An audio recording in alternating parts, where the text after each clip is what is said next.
Mm-hmm. Can you start by introducing yourself? Yeah, my name is Dan, and I play drums in Medina Lake. Where did the name Medina Lake come from? We kind of made it up, or we thought we made it up, and then we realized how many Medinas there were that we weren't aware about. But when we began the band, it began more with about talking about ideas and just like things that we wanted to say, you know, socially about politics and pop culture and all the things that were annoying us about America at the time. So we created a town, this fictional town that we called Medina Lake, and we were going to, you know, along with the records, come up with like lyrics that went along with certain things and stories that went along with certain things, and came up with characters, which a lot of the songs are named after, to kind of tell a story, which was kind of like a metaphor for real life, you know. So they revolve around this fictional place, which we call Medina Lake. As far as coming up with the actual word, I don't know where that came from, but we were just, you know, naming this town, and that seemed to work. So. What would you describe your music as? I would say it's very, you know, electronically infused, just, you know, hard rock, pop rock, you know. Can you summarize the Adalia story to those who haven't already read it? Yeah, basically what it is Adalia is the main focal point of, you know, the story. She's the main character. She's like basically the main socialite of the town, you know, like everybody's all about her, everybody's concerned about what she's doing, where she's at, and she's just basically like this very popular figure, and she represents a lot of the things socially and culturally that are maybe very superficial, you know what I mean, like everybody looks at her as far as like, you know, fashion and gossip and all these kind of things, and basically she ends up going missing, and all the story revolves around that and what that means when that kind of culture loses that kind of iconic figure, and all the disarray that happens, and all the falsehoods about what that's like and what it means, and that kind of stuff. So it's kind of involved, and it's pretty long, and it's covered over a couple records, but basically it's about her disappearance. You know. For new listeners, what songs would you personally recommend them listen to get into your music? Wow, it's hard to pick a couple songs. I guess off our first record, I would pick a song called House of Cards. Off the second record, maybe a song called Let's Get Out of Here. I think for a song called Legends.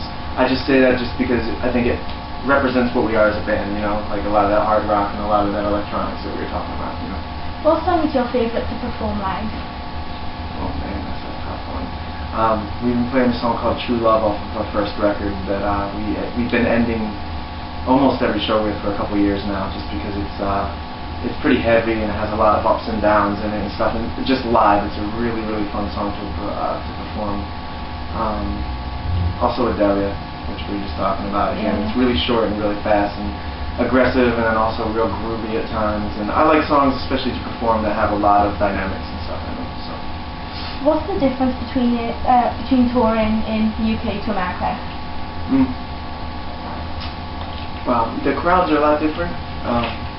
We've always said that in the UK, I feel like the crowds are a lot more passionate. It doesn't always mean they like you, but if they are a fan of a band, they tend to get really, you know, they tend to move around a lot, sing a lot, be really loud. If they don't like you, they tend to be very vocal about it and throw things, and it's more of like a split crowd, very emotional on either side, which we think is kind of cool, because whether it's positive or negative, you receive a lot of energy from the crowd, which we always want, you know, and that's always cool. It doesn't matter if it's good or bad, it's just when you're up there performing, it adds a lot to the intensity of the show, which we love. So that's why we've always liked coming here. If you could tour with anyone or re-tour with anyone, who would it be?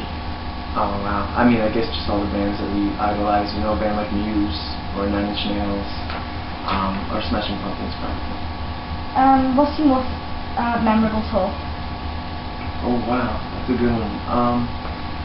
There's a tour we did called Project Revolution in the United States that Linkin Park headlined, and it was just the coolest festival. There was bands like obviously Linkin Park, My Chemical Romance, Placebo, all these bands that we really, really like, and they were all really cool, and it was like a 2-month tour, and it was just put on spectacularly. I mean, it was like super professional, and all the bands took care of each other, and it was run really well, so it was like a pleasure every day to wake up and just kind of get into it there, you know. There was no problems, everything ran smoothly, the crowds were great, so that was probably the coolest one.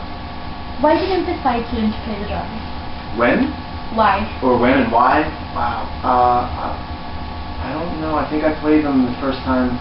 When I first started getting into music, I started playing the piano, and then I was on the keyboards and all that kind of stuff. I took the piano lessons when I was a kid, like everybody else did, and I did that for a lot of years, and I really liked it.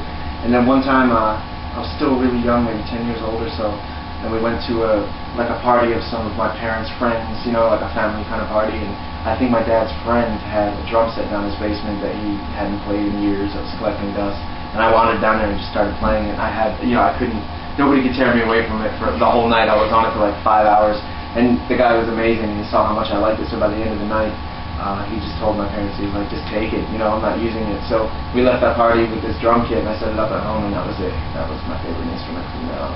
Do you have any lucky items that you take on tour though? Lucky? Mm-hmm. I wouldn't say like lucky in a superstitious kind of sense, but just I have my iPod. I mean, that's a kind of generic question, but I guess it makes me feel lucky. Just no matter what mood you're in, if you're having fun and you're partying, or you're lonely and depressed, it doesn't matter if you've got all your favorite music on it. So definitely have to have it.